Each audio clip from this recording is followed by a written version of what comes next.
Welcome to Hannibal's attack on Rome, video number 3.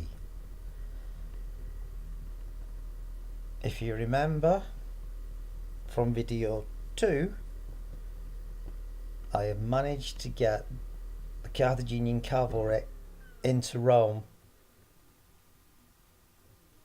but the cost on the infantry up to now has been heavy. So let's unpause it and let's the game continue.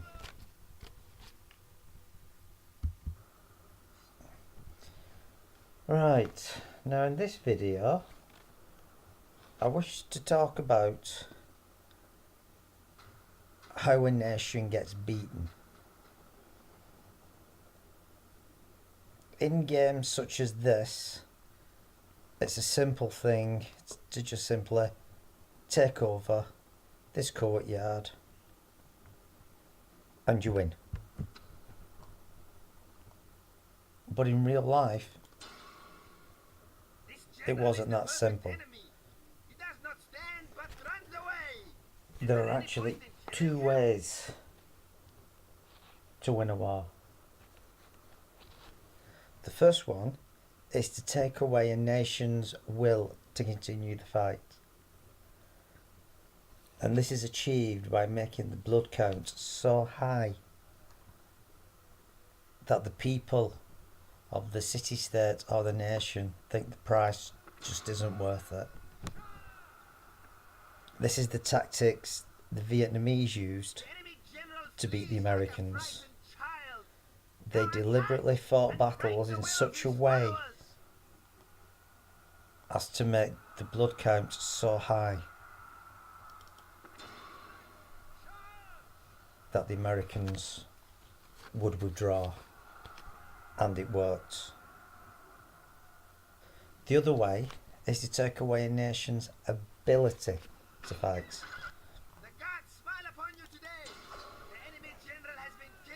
And to do that, it's as the Allies tried to do during the Second World War, by bombing and targeting the German infrastructure. Oops, Hannibal's just died. To take away the nation's ability to fight.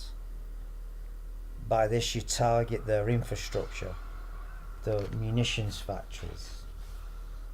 And as the Luftwaffe did to Britain during the Battle of Britain, to attack the nation's military installations. Now in this period it's difficult because the weapons aren't that sophisticated. Any blacksmiths could make the weapons, and any piece of land is suitable to train the army to fight. And more importantly, even after beating the defenders, odds on, Hannibal would have walked into a deserted city. From the field of Cannae to Rome is roughly around about 200 miles. So an army marching at 15 miles a day from Cannae to Rome, it will take just under 2 weeks for the army unopposed to make the march. That is more than enough time for the people of Rome to abandon and move to one of the other cities, either north in the Pole or down south towards the Greek cities, or even cross over to Sicily. But you may think, they wouldn't have abandoned the city. And cities just don't get abandoned, and capitals. But they do. Look at Moscow during the Napoleonic Wars. When Napoleon got to Moscow, he found it had been abandoned. And he'd actually found there was convicts released from prison, given torches with instructions to fire the city. Then next, there was the Athenians during the Persian invasions. They didn't abandon the city once, they abandoned it twice to the island of Salamis, which is why they fought the Battle of Salamis, with a naval engagement that the Persians were defeated. They fought it because Athens had been abandoned. And then you think, yeah, but they won't abandon Rome. But they actually did it twice. Rome was abandoned during the first Gallic invasion, and it was only the citadel that was defended, of which the Gauls were unable to take the citadel, which is by the famous singing geese. And then again, when Julius Caesar crossed the Rubicon, the Roman Senate and their followers just abandoned the city. So when Julius Caesar entered the city, there was no organisation against him. That's why he found it so easy to take the treasury, to pay his men, and recruit more soldiers as required. The other thing is the situation between Hannibal in Italy and Lee's march on Washington are quite similar. Lee knew that he couldn't win. He knew that as long as the Army of the Potomac was around, he couldn't succeed. That's why, although he had fantastic victories against the Army of the Potomac, and they went from general to general to general to try to beat Lee, he knew he couldn't win as long as the Army of the Potomac was on the field, which was his gamble of attacking Washington and the march north, which led to the Battle of Gettysburg. Even if he'd have beaten the Army of the Potomac at Gettysburg and totally destroyed the army, he would still have lost the war, because the manpower of the South and the cost of the manpower to win each battle was too high.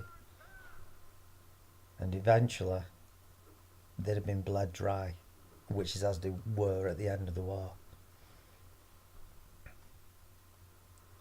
Lee's only chance of winning was to get the morale of the North to such a level where they resigned. They couldn't hit the infrastructure, it was too big, they was producing too much ordnance. And even if he had have destroyed the Army of Potomac and got to Washington, he'd have found a deserted city. And there is absolutely nothing he could have done about it. Exactly the same as the British found out during the War of 1812, when America sought to conquer Canada by invading it while the British were fighting against Napoleon. But when Britain counterattacked and got to Washington, the president and the US government and the population simply abandoned the city. So the British walked into an empty city, which is exactly what would have happened to Hannibal with Rome. The end result would have been total defeat for Hannibal, which is why he refused to listen to Hasdrubal and not allow himself to be bled in a war of attrition he couldn't win. And on this reconstruction, Carthage has now lost 81% of its army. The last few units are breaking. The Roman losses, though heavy, can be replaced, where Hannibal can't. And the important thing now is Hannibal is actually being killed in the siege. So, there you go. 3 different videos with 3 different reasons that the Carthaginians could not take Rome. And as it stands now, there is 1 unit of Spanish Scutarii left, and they are outside the walls. And there they go. Total defeat for the Carthaginians. So I'll just fast forward this through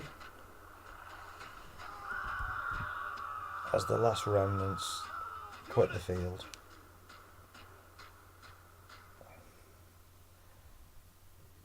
And the result, as predicted, is a defeat for Carthage.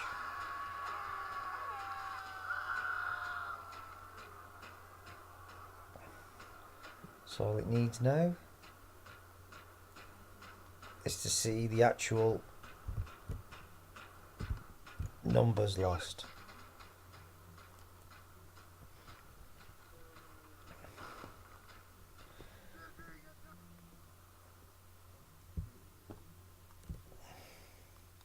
A valiant attack, but in the end, unsuccessful.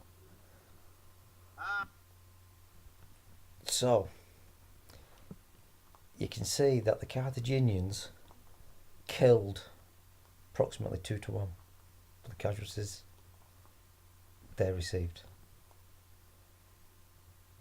The Roman losses are heavy, but it's the consular army, which in this term is Captain Marcellus,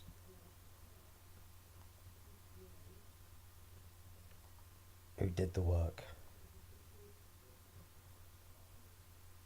But Hannibal's failed, his army is destroyed, his 54,000 men are gone, and the Romans